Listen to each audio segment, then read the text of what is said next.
Hello.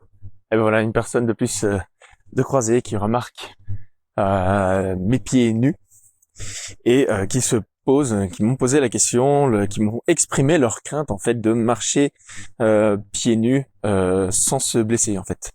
Voilà. Et donc ils se privent quelque part de cette expérience tout simplement par peur de se blesser, ce qui est tout à fait légitime évidemment. Et donc j'aimerais te partager avec toi dans cette vidéo ce que moi j'ai mis en place, comment ça s'est fait, tout le processus qui me permet aujourd'hui de marcher pieds nus sur presque tous les revêtements du quotidien en tout cas. Eh bien déjà la première chose à savoir, c'est que marcher pieds nus c'est comme la musculation. Si tu n'as pas l'habitude de faire de la musculation, si tu n'en as pas fait depuis des années, eh bien, il va falloir reprendre ta musculation, à faible intensité. Et il en va de même pour marcher pieds nus. C'est-à-dire que plutôt que de partir directement dans une randonnée de 2 heures minimum, 3 heures, 4 heures à marcher pieds nus, où tu vas en plus 3 heures, 4 heures de randonnée, tu vas vivre beaucoup de terrains différents, eh bien, il vaudra mieux commencer par des petites marches, par exemple d'une demi-heure. Moi, c'est à peu près ce que j'ai fait. Je profitais de certains déplacements très courts, donc de demi-heure, 3/4 d'heure, où je marchais pieds nus. Et de commencer doucement comme ça, c'est intéressant parce que ça va permettre aussi à tes muscles déjà de se remettre un petit peu en action par rapport au barefooting, parce que c'est assez délicat. J'avais fait une vidéo qui expliquait un petit peu ça. Je mettrai peut-être le lien en description. Et puis d'autre part, neurologiquement, en fait, il faut aussi te réhabituer aux sensations. On porte tous des baskets qui ont des bonnes semelles, où en fait, on sent très très peu ce qui se passe sous nos pieds. Et donc, de fait de marcher pieds nus, comme ça, tu vas très très vite avoir plein d'informations que ton cerveau n'a pas l'habitude de gérer. Donc, il vaut mieux viser des petites marches assez courtes pour laisser le temps à ton corps et à ton cerveau de s'habituer à cette nouvelle type de marche. Oui, si c'est ça, cette nouvelle type de marche. Et puis d'autre part, il va falloir aussi trouver des terrains qui sont adaptés à ton niveau de barefooting. Voilà, par exemple, si tu as les pieds extrêmement sensibles, que ce soit en termes de peau que neurologiquement, eh bien, va falloir trouver un terrain qui soit un peu plus de terre. Par exemple, si je peux te conseiller quelque chose d'agréable sur lequel marcher, c'est de la terre.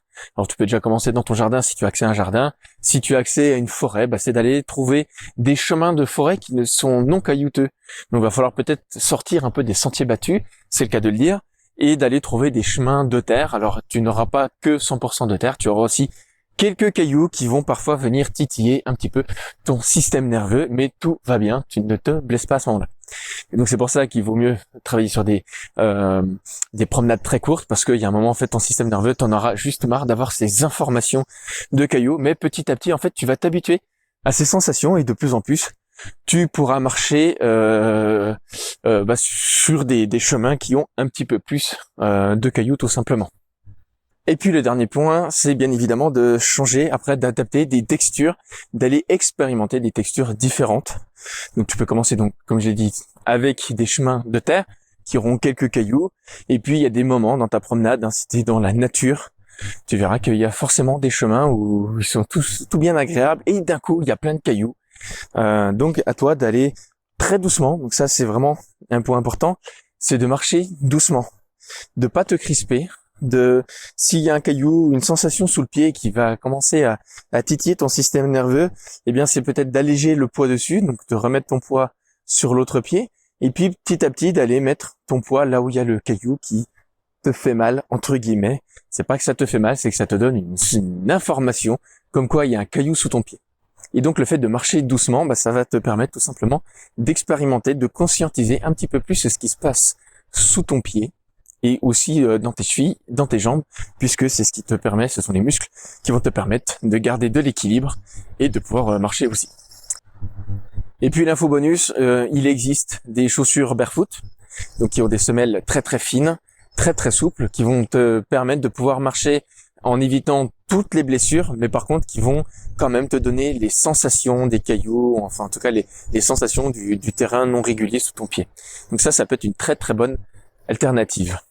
Et puis peut-être même après ces chaussures barefoot, tu peux tester, il y a des chaussettes qui ont un revêtement, je sais pas comment dire, un peu caoutchouc. Bon, ça a pas l'air bio cette technologie-là, mais c'est comme une chaussette et là c'est vraiment ultra souple et donc on a vraiment de plus en plus de sensations et qui permet en plus d'éviter de se trancher la voûte plantaire. Voilà, ça peut être un plus si tu veux tester le barefooting. Mais là je te parle franchement de cas extrêmes. Encore une fois, moi, ça m'est jamais arrivé. Je me suis déjà ouvert le pied, mais j'ai vraiment marché sur des cailloux qui étaient cassés, je pense par des machines, donc qui étaient vraiment très très tranchants. Et c'est long. Les cailloux qu'on peut rencontrer, par exemple, dans un chemin de forêt comme ça, ils sont en fait très très loin d'être tranchants. Je me suis jamais blessé dans un chemin de forêt. Voilà. En tout cas, j'espère que ça te donne envie d'essayer, d'expérimenter un petit peu la marche pieds nus parce qu'il y a plein de bienfaits et ça permet aussi de développer sa conscience corporelle. Voilà. Bah écoute, sur ce, garde l'esprit ouvert, prends soin de toi et puis à bientôt. Ciao, ciao!